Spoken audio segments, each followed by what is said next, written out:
Hello students, welcome back to our YouTube channel Shiksha Din पे स्वागत है आप सभी का। तो आज हम डिस्कस करने वाले हैं चंडीगढ़ एसएससी जेबीटी 2025 की कट ऑफ।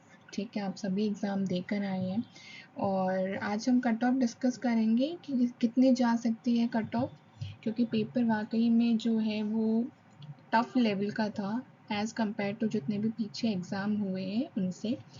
तो आइडिया, अगर हम न्यूज़पेपर में एक कटिंग आई थी और उसमें ये बताया गया था कि 46 सेंटर्स पे ये एग्ज़ाम हुआ है और अराउंड 15,023 कैंडिडेट्स एग्ज़ाम में अपीयर हुए।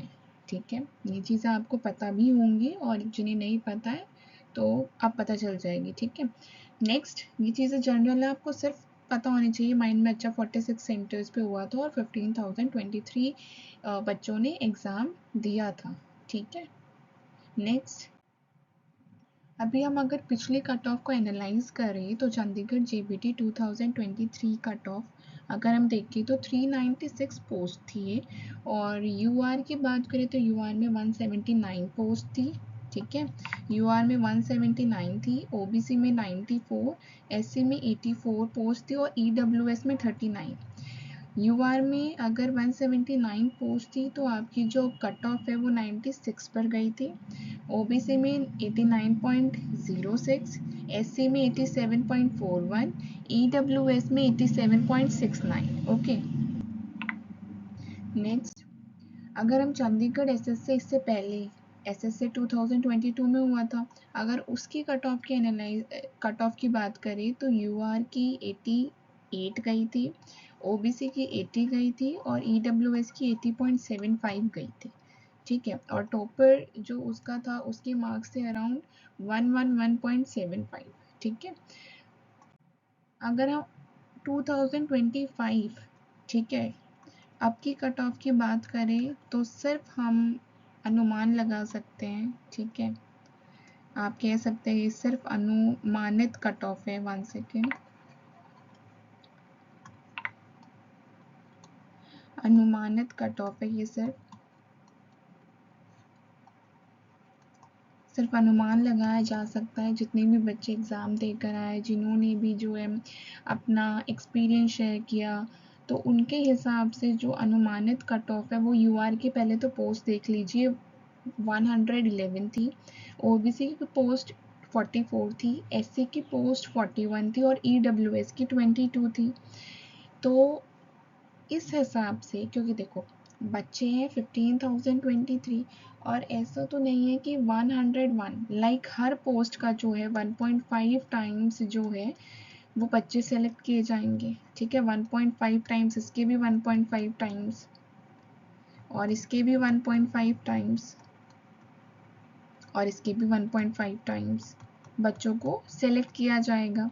अब ऐसा तो नहीं है कि देखो ये जो कट ऑफ मैं बताऊंगी वो एग्जैक्ट नहीं होगी और एग्जैक्ट कोई बता भी नहीं सकता है, क्योंकि नेगेटिव मार्किंग थी एग्ज़ाम में।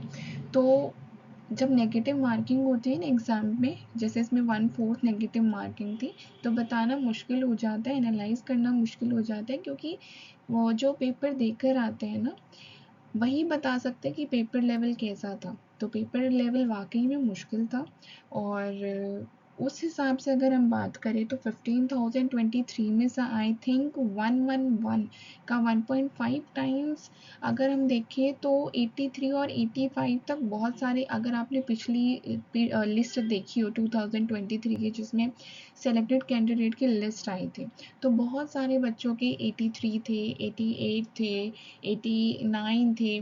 तो एक बच्चे के नहीं हो सकता, आप ऐसा मत सोचिए कि 89 सिर्फ एक बच्चे के आएंगे, नहीं, 89 बहुत सारे, 89.4 आ सकते हैं किसी के, 89.5, 89.6, पॉइंट का भी बहुत फ़र्क पड़ता है। ठीक है, तो मेरे हिसाब से, ठीक है, अगर हम एनालाइज करें तो 83, 85, ठीक है, या तो 83 या 85 और 90 तक जा सकती है। वैसे मुझे लगता है कि 88 तक ही जाएगी, 83 या फिर 85, 88 तक। 89 और 90 मुश्किल है, लेकिन अगर हम ऐसा माने कि मतलब इतने बच्चे तो होंगे जिसके 83, 85, 86, 87, 88 ऐसे, मतलब बहुत सारे बच्चे भी तो होते हैं ना जिनके 85 भी 3-4 बच्चों के आ रहे हैं, 86 भी 3-4 बच्चों के आ रहे हैं। तो इस हिसाब से अगर हम चलें तो 83, 85 और 88 तक जा सकती है, ठीक है। और अगर 80 तक पहुंच जाती है तो जो जिन बच्चों के 80, 81, 82 है तो वो भी मतलब होप रख सकते हैं, ठीक है। लेकिन 80 से नीचे आई थिंक नहीं जाएगी, ठीक है।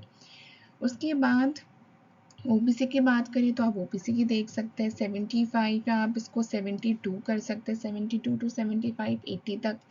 एससी की 68, 70, 75 इस तरह जा सकती है। और ईडब्ल्यूएस पे आप ऐसे मान के चलिए, अगर यूआर की इतनी जा रही है, ओबीसी की इतनी और एससी की इतनी जा रही है, तो ईडब्ल्यूएस का भी आप आइडिया लगा सकते हैं, ठीक है।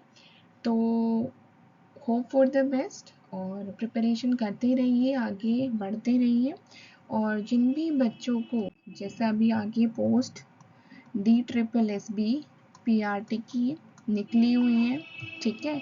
और अराउंड 1100 कुछ पोस्ट हैं।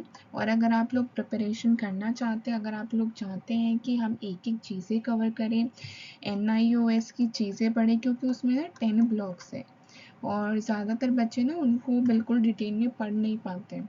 वो सोचते हैं कि अच्छा कोर्स परचेज़ कर लेते हैं और फिर कोर्स में ही बताते हैं कि नहीं भाई। मेरा मानना ये है, जितने भी मैंने बैचेस या फिर मैंने ऊपर मैंने यूट्यूब की क्लासेस देखी हैं, तो DSSB PRT जिस लेवल का एग्ज़ाम आता है ना, उस लेवल की प्रिपरेशन आपको कोर्सेज बैचेस में नहीं करवाई जाती है। ट्रस्ट में आपको खुद सेल्फ स्टडी करनी पड़ेगी, सबसे पहली बात है, ठीक है। उसके लिए आपको चीज़ों को गो थ्रू करना पड़ेगा, NIOS के सारे ब्लॉग, सारे चैप्टर्स को गो थ्रू करना पड़ेगा। उसके बाद आपको PYQ का एनालाइज करना पड़ेगा। जनरल जो सेक्शन A है, आपको उसकी प्रैक्टिस करनी पड़ेगी, टाइमिंग्स उसमें लिमिटेड होती है, ठीक है। तो ये चीज़ें आपको करनी पड़ेंगी। और जितनी आप प्रैक्टिस करोगे ना, आप जितने मॉक टेस्ट दोगे उतना अच्छा होगा। सेल्फ स्टडी करो, अभी बैच वगैरह परचेज़ करने के चक्कर में मत लग जाना। हाँ, अगर आप लोग चाहते हैं कि हम कुछ चीज़ों को हम कवर करें, जैसा आप चाहते हैं कि मैं आपको NIOS की सारी चीज़ें लाइन बाय लाइन करवाऊँ, तो आप लोग कमेंट सेक्शन में बता सकते हैं, ठीक है। और सारी चीज़ें फ्री में रहेंगी, ये मत सोचना मैं ये कह रही हूँ कि कोर्स मत परचेज़ करना और फिर बाद में मैं ही कहूँ कि मेरा परचेज़ कर लो। नहीं भाई, जितनी भी चीज़ें मैं आपको प्रोवाइड कराऊंगी सारी फ्री में कराऊंगी, टेंशन लेने की बात नहीं है, ठीक है।